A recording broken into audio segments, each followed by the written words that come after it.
할렐루야. 주님의 이름으로 문안드립니다. 우리 다 같이 사도신경으로 신앙 고백하심으로 5월 13일 금요일 새벽 예배를 시작하겠습니다.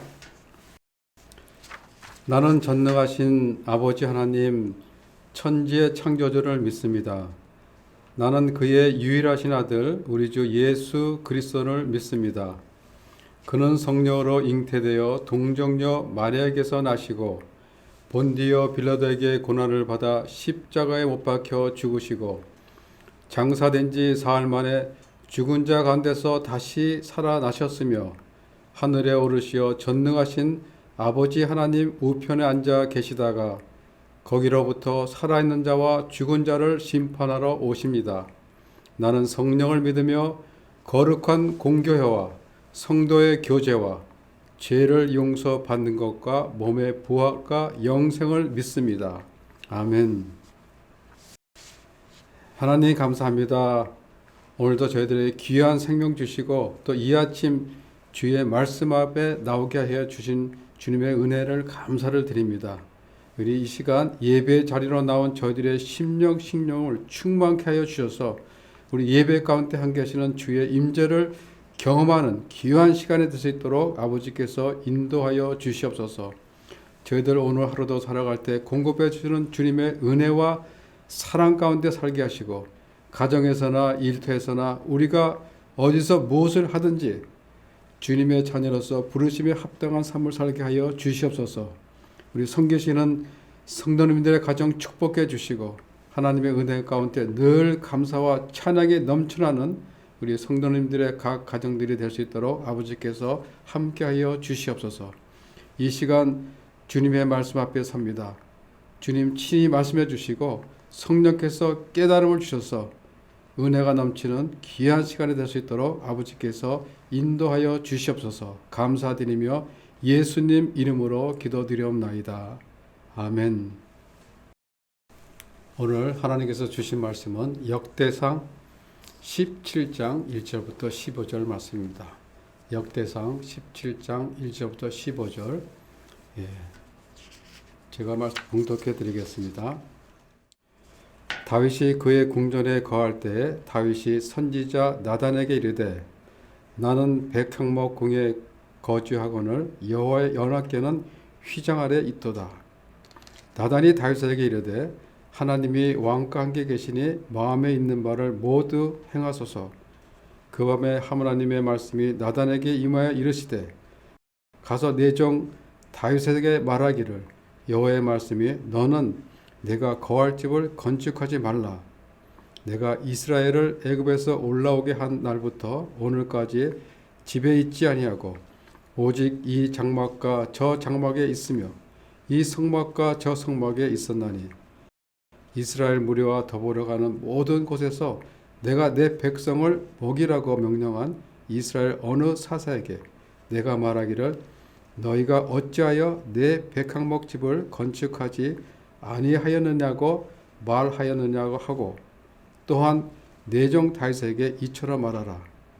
만군의 여호와께서 이처럼 말씀하시기를 내가 너를 목장 곧 양떼를 따라다니던 데에서 데려다가 내 백성 이스라엘의 주권자로 삼고 내가 어디를 가든지 내가 너와 함께 있어 내 모든 대적을 내 앞에서 멸하였은즉 세상에서 존귀한 자들의 이름 같은 이름을 내게 만들어 주리라. 내가 또 내 백성 이스라엘을 위하여 한 곳을 정하여 그들을 심고 그들이 그곳에 거주하면서 다시는 옮겨가지 아니하게 하며 악한 사람들에게 전과 같이 그들을 해치지 못하게 하여 전에 내가 사사에게 명령하여 내 백성 이스라엘을 다스리던 때와 같이 아니하게 하고 또 내 모든 대적으로 내게 복종하게 하리라. 또 내게 이르노니 여호와가 너를 위하여 한 왕조를 세울지라. 내 생명이 연한이 차서 내가 조상들에게 돌아가면 내가 내 뒤에 내 씨 곧 내 아들 중 하나를 세우고 그 나라를 견고하게 하리니 그는 나를 위하여 집을 건축할 것이요 나는 그의 왕위를 영원히 견고하게 하리라. 나는 그의 아버지가 되고 그는 나의 아들이 되리니 나의 인자를 그에게서 빼앗지 아니하기를 내가 그대 전에 있던 자에게서 빼앗은 것 같이 하지 아니할 것이며 내가 영원히 그를 내 집과 내 나라에 세우리니 그의 왕위가 영원히 경고하리라 하셨다 하라. 나단이 이 모든 말씀과 이 모든 계시대로 다윗에게 전하리라. 아멘. 오늘 주신 말씀을 다시 한번 천천히 읽으시면서 개인적으로 묵상하는 시간을 가지기 바라겠습니다.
오늘 본문은 하나님을 위해서 성전 건축을 원하시는 다윗 왕가, 또 성전 건축을 허락하지는 않으셨으나 하나님은 다윗의 그 마음을 받으시고 영원한 축복을 약속해 주시는 그런 내용이 기록되어 있습니다.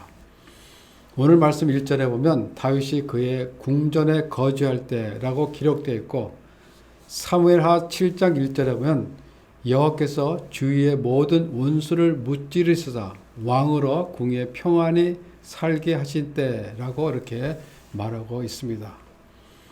다윗은 지금 순풍에 돛을 달듯 모든 것이 잘 풀리고 있음을 말해주고 있는 것입니다. 다윗의 삶을 보면 정말 파란만장한 그런 삶을 살았음을 우리가 볼 수 있습니다. 다윗이 선지자 사무엘에게 기름 부음 받은 그 후로부터 그의 삶은 전쟁의 시작이었습니다. 사울 왕에게 10년 동안 쫓기는 생활을 하다가 사울이 죽고 이스라엘은 그 사울의 아들 이스보셋이 왕이 됩니다. 그리고 다윗은 헤브론에서 유다 지파의 왕이 됩니다. 그 후로부터 사울 지방과 다윗 지방과의 싸움이 계속되었던 것입니다.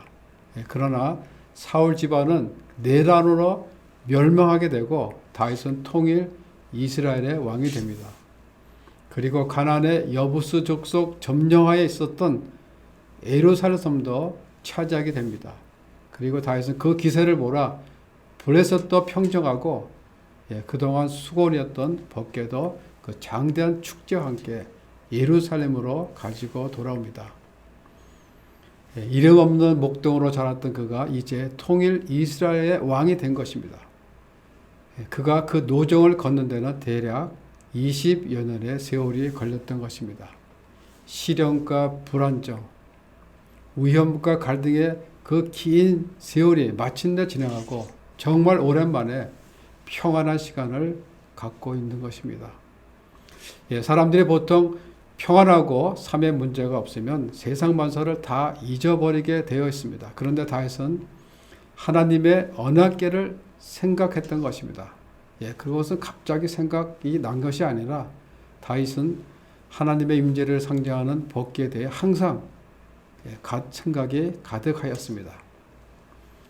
법궤가 블레셋에게 빼앗겼을 때도 사울 왕도 그랬듯이 그 누구도 법궤를 다시 찾으려고 노력하지 않았던 것입니다. 아예 잊어버리고 있었던 것입니다. 다윗이 이스라엘의 왕이 된 후 제일 먼저 추진했던 일은 바로 법궤를 예루살렘 성으로 옮기는 것이었습니다. 블레셋에게 빼앗겼던 법궤가 70여 년 만에 예루살렘으로 돌아올 때 다윗은 너무 기뻐서 그 왕의 의복을 벗어버리고 배로 만든 그 에봇을 입고 춤을 추었습니다. 왕으로서 체면도 생각하지 않았던 것입니다. 법궤는 하나님의 임재를 상징하는 것입니다. 그러니 그에게는 왕의 체면이 무슨 문제가 될 수가 있겠습니까? 그것은 다윗이 그토록 하나님을 사모하고 살았다는 또 증거이기도 합니다. 이때 하나님은 얼마나 기뻐하셨겠습니까? 하나님이 바로 다윗의 그런 마음을 받으셨던 것입니다. 이제 주변 국가들도 정복하고 또 정치적으로도 안정이 되어 다윗은 평안한 그런 시간 속에서 자신은 좋은 왕국에 지내고 있는데 법궤는 아직도 휴장에 있어 그것이 늘 마음에 걸렸던 것입니다. 사실 법궤는 지금까지 한 번도 성전 안에 머물러 있었던 때가 없었습니다. 그래서 다윗은 그렇게 생각을 했었던 것입니다. 나는 지금 백향목으로 지은 궁궐에 살고 있는데 하나님의 말씀을 모시는 이 법궤는 휘장에 있을 수가 있겠는가? 법궤가 천막 안에 있는 것이 안쓰러워서 내가 하나님의 이름을 해서 성전을 지어야 하겠다. 그런 생각을 마음에 품고 선지자 나단에게 자신의 그 결심을 말합니다. 선지자 나단도 다윗의 마음을 잘 알고 하나님이 다윗과 함께 하신다는 사실을 알고 있기 때문에 그렇게 행하시라고 합니다. 그러나 그 밤에 여호와께서 나단에게 나타나 이렇게 말씀하십니다. 가서 내 종 다윗에게 말하기를 여호와의 말씀이 너는 내가 거할 집은 건축하지 말라. 하나님은 성전 건축에 대해 분명한 반대 의사를 나단 선지자에게 전달합니다. 그리고 다윗의 성전 건축 계획을 반대하는 이유를 5절과 6절에서 말씀하십니다. 5절에 보니까 내가 이스라엘을 애굽에서 올라오게 한 날부터 오늘날까지 집에 있지 아니하고 오직 이 장막과 저 장막에 있으며 이 성막과 저 성막에 있었나니 이스라엘 무리와 더불어 가는 모든 곳에서 내가 내 백성을 먹이라고 명령한 이스라엘 어느 사사에게 내가 말하기를 너희가 어찌하여 내 백향목집을 건축하지 아니하였다고 말하였느냐. 이 말은 다시 말하면 애굽에서 430년 동안 종살이하던 이스라엘 백성을 인도하신 그날부터 오늘까지 나는 성전에 있지 아니하고 이 장막과 저 장막에 있었다. 나는 지금까지 너희들과 함께 동행하였고 어디에서든지 너희들 가운데 거하였다. 그리고 앞으로도 너희와 함께 동행할 것이기 때문에 내가 살 집이 필요한 게 아니다. 그렇게 말씀하시면서 내가 언제 내 백향목 집을 건축해 달라고 말한 적이 있느냐라고 말씀하십니다. 성전과 같은 그런 공간이 필요하지 않다는 것이죠. 하나님은 다윗의 성전 건축 제안을 거절하셨지만은 하나님께서는 다윗의 그 마음을 보시고 내가 요구하지 않은 그런 선한 마음을 가진 것을 내가 받아들이겠다. 그렇게 말씀하시면서 축복의 말씀을 주십니다. 그 말씀이 7절부터 15절까지 이렇게 기록된 것을 볼 수 있습니다. 그것은 다윗이 어디를 가든 함께 하시겠다 하며 그의 모든 원수를 멸해 주시고 다윗의 이름을 위대하게 만들어 주시겠다고 하십니다. 그리고 하나님께서는 내가 오히려 내 집을 지어 주겠다. 그렇게 말씀하시면서 내가 내 집을 영원히 견고하게 세워주겠다. 그래서 내 왕위는 영원할 것이다. 예, 그렇게 말씀하시면서 영원한 그 다윗의 왕조를 약속하신 것입니다. 그 약속의 말씀처럼 성경에 보면 다윗의 왕가가 남왕국 유다 왕조에 의해서 계속 계승이 됩니다. 주전 586년 바벨론이 쳐들어와 시드기 왕의 자녀들을 죽이고 시드기 왕은 두 눈을 뽑힌 채로 바벨론에 끌려가 결국 그곳에서 치유를 맞이합니다. 마치 다윗의 왕조가 끊기는 것 같았는데 하나님의 신실한 약속에 따라 우리가 신약 성경을 보면 예수 그리스도의 세계를 소개하는 족보에 다윗의 왕조가 다윗의 그 혈통에서 예수 그리스도가 나시는 귀한 영광을 약속하신 것처럼 다윗의 왕권을 영원하게 하신 그 하나님의 은혜를 우리가 볼 수 있습니다. 하나님이 왜 이렇게 다윗을 기뻐하셔서 다른 사람이 얻지 못한 귀한 은혜를 베풀어 주셨는가? 왜 다윗이 구하지도 않은 그 귀한 은혜를 내려주셨는가? 그것은 두말할 것도 없이 다윗의 그 마음 때문이었다고 그렇게 생각합니다.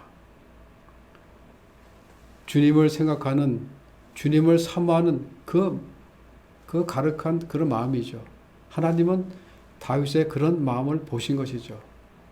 우리가 실제로 성경에 보면 하나님께서 관심이 있으신 것은 그 사람의 마음인 것 같습니다. 아브라함도 그렇죠.